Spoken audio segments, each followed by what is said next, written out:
अस्सलाम वालेकुम रहमतुल्लाहि वबरकातुहू। मैं आपसे बात करना चाहता हूँ कि 4 तरह के पौधे से उसको पत्तियों से जिसको पत्ता बोलते हैं, उससे हमें कितने तरह का फ़ायदा है। पहली बात मैं बता दूँ आपको कि रुन्नी जो अमरूद होता है, अमरूद को पत्ते से हमें बहुत तरह के फ़ायदा है। ठीक है? पहली बात क्या कि अगर हमें घुटनों में सूजन हो गई है, कलाइयों में अगर सूजन हो गई है, अंगुलियों में सूजन हो गई है, ठीक है ना, कंधों में सूजन हो गई है, बहुत लोगों के डाँड में दर्द बहुत ज़्यादा हो रहा है आजकल में, तो उसके लिए ये बहुत बेहतरीन अमृत है।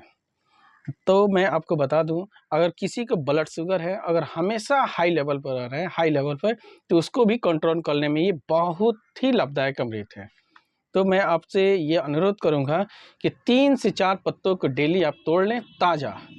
ठीक है, जिस तरह आप चाय बनाते हैं उसी तरह को उसको कूट कर पत्ते को और चाय में जो चाय बनाते हैं उसी में ही डाल देना है, ठीक है। और उसको चाय, अब तो जाहिर सी बात है कि आप चाय छान कर पीते हैं, पत्ती के साथ तो पी नहीं जाते हैं आप। तो उसी तरह आपको आपको डेली सुबह में आपको इस्तेमाल करना है। तो उससे आपको क्या होगा, जितनी तरह की आपको सूजन होगी, ब्लड शुगर अब हाई लेवल पर है तो वो नॉर्मल हो जाएगा, सूजन खत्म हो गई। दूसरी बात का आपको कलाई या कहीं भी घुटने का दर्द खत्म होगा, अल्लाह चाहता है इंशाल्लाह। दूसरी बात मैं ये भी बता दूं कि अमरूद बहुत ही बेहतरीन अमृत है। वो अमरूद भी आप खाना इस्तेमाल करिए क्योंकि ये सीजनली फल है। आप हर एक फल, अल्लाह ताला ने हर एक फल में शिफाए कमला दिया है। तो हर एक सीज़न के फल को आप लोग इस्तेमाल करना सीख लें और इस्तेमाल ज़रूर करें, ठीक है। और अमरूद में एंटीऑक्सीडेंट मिलता है, ठीक है। आपको ये हमें भी मालूम होना चाहिए, चाहे जो भी हैं उनको भी ये मालूम होता है। एंटीऑक्सीडेंट ये भी मिलता है, एंटी इन्फ्लेमेटरी भी मिलता है अमरूद में, और उसमें प्रॉपर्टीज़ भी मिलता है, ठीक है। और हरा सिंगा जिसे मैं हमें बोलते हैं परिजात, हरा सिंगा को हम देहात के लोग कहते हैं परिजात का पौधा, ठीक है। तो उसको भी पत्ता को हमें 2 से 4 पत्तों को ले लेना है।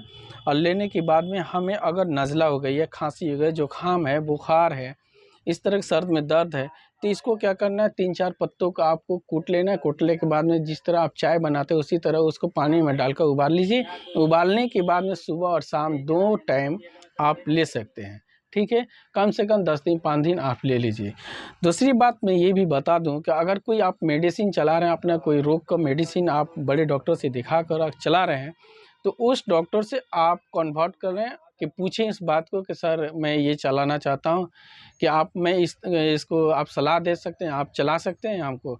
अगर वे डॉक्टर बोल दे रहे हैं हाँ आप चला सकते हैं तो तभी चलाना है, नहीं तो आपको ये ट्रीटमेंट नहीं चलाना है।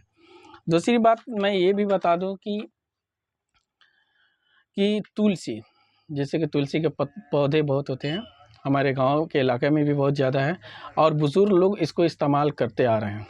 तो अगर आपको खांसी हो गई है, सर्दी है, अस्थमा है, ठीक है, दूसरी बुखार लग रहा है, लंबे टाइम से बुखार लग रहा है, ठीक है, तो इसको आप उसी तरह इस्तेमाल करना है कि 3 से 4 पत्ते, 5 पत्ते आप तोड़ लीजिए। तोड़ने के बाद उसको कूट लीजिए और चाय जैसे उबाल कर उसको आपको छान कर पीना है, कम से कम 2 से 3 मरतबा दिन में, 2 से 3 मरतबा उसको कड़वा बना लें। और कड़वा बनाने के बाद 2 से 3 मरतबा आप उसको इस्तेमाल करें, ठीक है।